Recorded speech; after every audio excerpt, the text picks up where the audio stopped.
મહાદેવના ચરણોમાં પ્રાર્થના કરીને મેં પ્રતિજ્ઞા કરી છે, તમારા સૌ પાસેથી અપેક્ષા રાખું છું, ખરેખર આ લડાઈ લડી લેવાની છે. બે હાથ ઊંચા કરીને મને જવાબ આપો.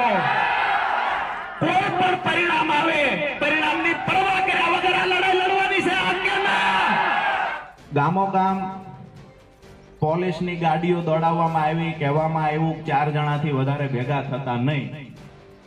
અહીંયા બધાના વિડીયો ચાલુ છે ને હું કહું છું કે અહીંયા જગતના બાપ ભેગા થયા, તાકાત હોય લગાવી લ્યો, જો ધરપકડ કરવી હોય તો અહીંયા ઊભા છીએ.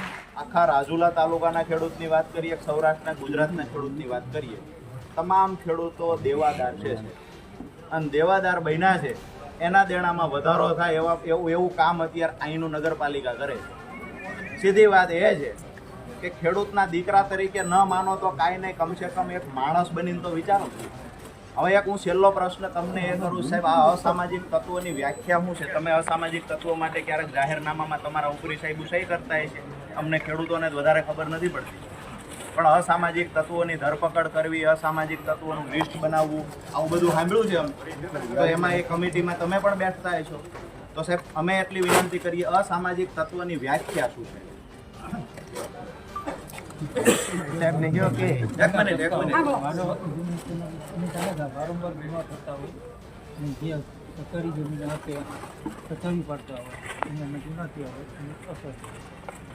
અચ્છા, સાહેબનું એવું કહે છે કે વારંવાર ગુના કરતા હોય, જમીન પચાસ, દારૂ વેચે એને બી આવે, એમાં જુગાર બી આવે.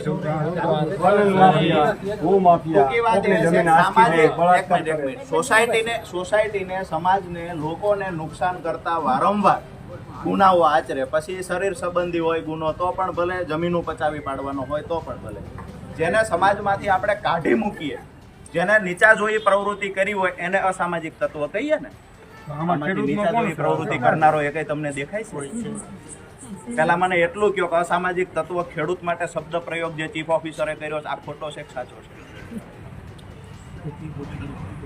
કરી શકાય, હા કે ના સાહેબ? એટલું જ કહો. ન કરી શકાય. જો ચીફ ઓફિસરે કર્યો છે તો ખોટો છે, આવું તો માનો છો ને? હું સીધું એ કહું છું કે અસામાજિક તત્વનો શબ્દ પ્રયોગ ખેડૂતો માટે કરાય, હા કે ના છે? ન કરાય ને તો ચીફ ઓફિસરે ખેડૂતો માટે જો કર્યો હોય તો ખોટી વાત છે ને? સ્વીકારો છો કે એમાં શું ડરો છો? સીધી આ પાડો ને. તમારા ચીફ ઓફિસરને સાહેબ હાથ જોડીને કહી દઉં છું, બીજી વખત આવા શબ્દ પ્રયોગ ન કરે. આજ પહેલી વખત અમે જતું કરીએ છીએ, બીજી વખત આ શબ્દની માફી મંગાવવા માટે અને એના રિઝાઇન માટે જેવડી લડાઈ લડવાની થાય ને સાહેબ, નગરપાલિકામાં બેહીને લડશું. બરાબર છે? અન્નદાતા છીએ, જગતના બાપ છીએ, અમારું સંગઠન નથી, એનો મતલબ એવો નહીં ખારું લાગે એવા શબ્દ પ્રયોગ સાહેબ ખેડૂતો માટે થાય.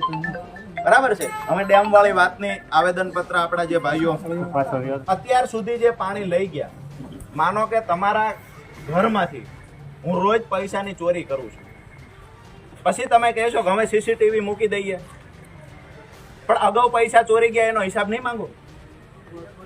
માંગશો કે નહીં માંગો? અમારા ખેડૂતનું પાણી કોણ લઈ ગયું છે એનો હિસાબ જોઈએ સાહેબ અમારે. બીજી વાત, તમારી જે કંઈ રજૂઆત તમને આપો એને ઉત્તરમાં પહોંચવા. સાંભળો તો ખરા, રજૂઆત જ કરીએ છીએ, હજી ક્યાં પૂરી થઈ ગઈ? લેખિતમાં આપશું ને મૌખિક કરશું. રજૂઆત સાંભળો તમારે, અને તમારી રીતે ઉપરે પહોંચાડો. મૂળ વાત એ છે કે અમારે આટલા બધા ખેડૂતો ભેગા થઈને આવ્યા છે, તમને એક રજૂઆત કરવા આવ્યા છે, અને આ રજૂઆત તમે આક્રમકતાથી સમજો તો ભલે, ગાંધી ચિંધ્યા માર્ગે તમને સારું લાગે એ માર્ગે સમજીને રજૂઆત કરી દો. બીજી વાત એ છે, એક તો આ પાણીની વાત થઈ, અમારે હિસાબ જોઈએ, ત્યાર પછી જ આગળ કામની વિચારણા કરશું. બીજી વાત એ છે કે આ ડેમની સપાટી આજે 34 ફૂટ છે દિલીપભાઈ. જે તે સમયે 4.5-5 ફૂટ વધારે સપાટી હતી, મારા ખ્યાલથી 6 ફૂટ, એટલે કે 40 ફૂટની સપાટી હતી. ઉપરથી દરવાજા પડી ગયા કે તૂટી ગયા, ભાંગી ગયા, ભ્રષ્ટાચાર થયો. ઉપરથી દરવાજા પડી ગયા એટલે હાઈટ નીચી થઈ ગઈ સાહેબ, સપાટી નીચે આવી ગઈ. તો પહેલા તો મૂળ સપાટી જે હતી 40 ફૂટ એટલે સુધી લઈ જવામાં આવે. તમે તે સપાટી તો લઈ નથી જતા, અહીંયા મર્યાદિત કરી નાખ્યું ભાઈ 7 ફૂટથી નીચે 7 ફૂટ જ છે ને, સિંચાઈનું પાણી બંધ થઈ જશે.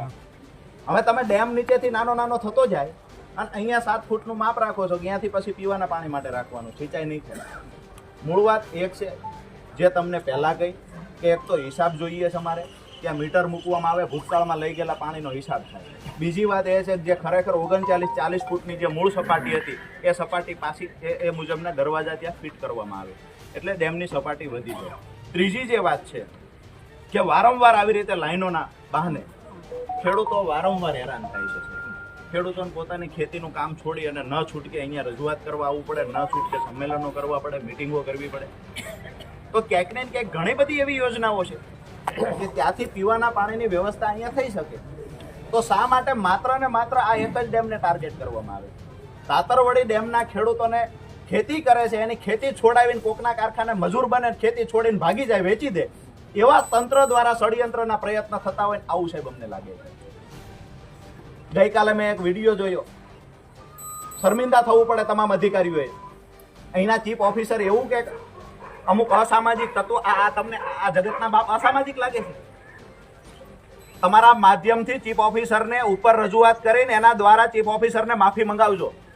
એને ખેડૂતોને અસામાજિક તત્વો કયા સાહેબ? આજે અમે માફ કરી દઈએ છીએ, નહીતર તમામ મોરચે લડતા સાહેબ અમને આવડે. કોઈ અધિકારી ખુરશી ઉપર બેહીને કોઈ એક નેતાનો હાથો બનીને ગમે એવા નિવેદનો આપશે. અમારી લડાઈ સાહેબ છે સિસ્ટમથી અમે લડીશું, બંધારણની આજુબાજુમાં રહીને જ લડશું. અમે ક્યાંય બહાર જઈને નથી લડવાના. પણ તમારા કોઈ અધિકારી ખેડૂતો માટે અસામાજિક શબ્દનો પ્રયોગ કરે, જિંદગીમાં બીજી વાર આવી ભૂલ ન થાય સાહેબ. એને સ્પષ્ટ સૂચના ઉપરથી અપાવી દેજો. અમે અહીંયા પ્રાંત સાહેબને એટલા માટે જ મળવા આવ્યા છે અને આપના માધ્યમથી કલેક્ટરને એ રજૂઆત કરીએ છીએ કે કોઈ અધિકારી દ્વારા ખેડૂતો માટે આવા શબ્દનો પ્રયોગ ફરીવાર ક્યારેય ના થાય. બરાબર છે? ક્યાંક ને ક્યાંક ખેડૂતો અનાજ પકવે છે, અહીંયા ઉભેલા પોલીસ કર્મચારીઓ છે, કોઈ ખેડૂતના દીકરા છે, કોકના હગા ખેડૂત છે, ક્યાંક ને ક્યાંક ખેતી સાથે જોડાયેલા છીએ. તમારે છે ખેતી પોતાની? અચ્છા, પોતાની જ ખેતી છે. તો ખેડૂતોની વેદના પણ સમજતા હશો. બરાબર છે? તો તમે સારી રીતે સમજો છો. મહત્વની વાત એ છે કે ત્યાંથી લાઈનો સાહેબ લેવડાવી લ્યો. ખેડૂતો બીજું કાંઈ વિચારે, અમે હાથ જોડીને સાહેબ કહીએ છીએ ખેડૂત અને પોલીસને ઘર્ષણ નથી કરવું, પણ અમારા સિંચાઈનું પાણી, અમારા બાળકોના ભવિષ્ય માટે જે ડેમ બનેલો છે ને એની સાથે કોઈ ચેડા કરે ને તો સાહેબ ગમે એ લડાઈ અમે લડશું. વિનંતી એ કરીએ છીએ કે ત્યાંથી ફટાફટ લાઈનો લેવડાવી લેવામાં આવે અને જે કોન્ટ્રાક્ટરોના ભલા માટે થઈ અને હાથો બનીને જે અધિકારીઓ કામ કરે છે ને એને કડક શબ્દોમાં કહી દેજો. કોન્ટ્રાક્ટર કોઈ ખુરશી નહીં બચાવી જાય છે.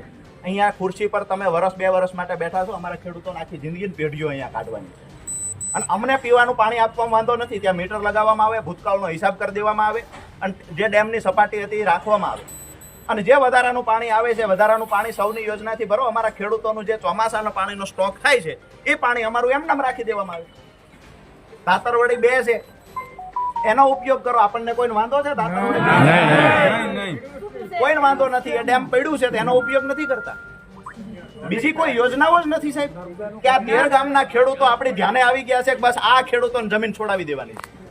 આ ખેડૂતો સાથે જાણી જોઈને દ્વેષ રાખવામાં આવે છે. અહીંયા લાઈનો નાખવા માટે કોન્ટ્રાક્ટરો. અહીંયા રાજુલા તાલુકાના એક 13 ગામના ખેડૂત સમિતિ દ્વારા તાતરવડી ડેમમાં, જે ડેમ 1972માં ખેડૂતોના શ્રમદાનથી, ખેડૂતોના યોગદાનથી, ખેડૂતોના સિંચાઈ માટે અને સિંચાઈનું પાણી મેળવી ખેડૂત પોતાનું ગુજરાન ચલાવી શકે એ માટે 1972માં તાતરવડી ડેમ બનેલો. ત્યારબાદ જ્યારે 1987માં દુષ્કાળ પડેલો ત્યારે રાજુલા જાફરાબાદના શહેરીજનોને પીવાના પાણીની અગવડ ન પડે એટલા માટે આ ડેમમાંથી પાણી આપવા માટે એક લાઈન નાખવામાં આવેલી, ટેમ્પરરી પાણી આપવા માટે. પરિસ્થિતિ એવી થઈ કે ત્યારબાદ કન્ટિન્યુ રાજુલા અને જાફરાબાદના શહેરીજનોના પીવાના પાણીના બહાના હેઠળ જરૂરિયાત કરતાં અનેક ગણું વધારે પાણી ત્યાં તાતરવડી ડેમમાંથી લઈ જવામાં આવે છે. ખેડૂતોને ખરેખર સિંચાઈના પાણીમાં ઘટ પડે છે. ક્યાંક ને ક્યાંક ખેડૂત પોતે પોતાનો પાક બચાવી શકતો નથી. જે છેલ્લા પાણી ખેડૂતોને પીવડાવવાના હોય છે એમાં ઘટે છે. આ પ્રશ્ન હોવા છતાં તંત્ર દ્વારા, નગરપાલિકા દ્વારા એમના અમુક મળતિયાઓને લાભ ખટાવવા માટે થઈ, જે કોન્ટ્રાક્ટરો છે એને ફાયદો થાય એના માટે થઈ અને કંપનીઓને અને જીઆઈડીસી વિસ્તારમાં જે વધારાનું પાણી આપવા માટે થઈ અને ક્યાંક ને ક્યાંક હજુ આ 2 લાઈન હોવા છતાં ત્રીજી લાઈન નાખવાના પ્રયત્ન થઈ રહ્યા છે. અધિકારીઓ દ્વારા કહેવામાં આવે છે કે અમે લાઈન બદલીએ છીએ, તો ખરેખર જે લાઈનનું ડાયામીટર હતું એના કરતાં 1.5 ગણું ડાયામીટર શા માટે વધારવામાં આવ્યું? ખેડૂતોની મુખ્ય માંગ એ છે કે જે ડેમ અમારા ખેડૂતોના સિંચાઈનું પાણી મળે એ માટે જે ડેમ બનેલો છે એ ડેમની અંદર જો રાજુલા અને જાફરાબાદ નગરપાલિકા શહેરીજનોને પાણી આપે છે તો અમને વાંધો નથી, પરંતુ અમુક શરતો જે ખેડૂતોની છે જે વ્યાજબી છે કે ખરેખર આ ડેમમાંથી જેટલું પાણી લઈ જવામાં આવે છે એનો હિસાબ ક્યારેય આપવામાં આવતો નથી. તો ભૂતકાળમાં જે પાણી લઈ ગયા એનો હિસાબ આપવામાં આવે, ત્યાં મીટર લગાવવામાં આવે. સાથે જ જે ડેમની સપાટી અત્યારે 24 ફૂટની છે, ભૂતકાળમાં એ 40 ફૂટની સપાટી હતી, તો એ મુજબ સપાટીમાં વધારો કરી દેવામાં આવે. એની સાથે જે ખેડૂતોને જે ચોમાસાનું પાણી મળે છે એ પાણીનો જથ્થો ફિક્સ કરી દેવામાં આવે. એ પાણીના જથ્થામાંથી નગરપાલિકા બિલકુલ પાણી ન ઉઠાવે, આવી ખેડૂતોની માંગણી છે.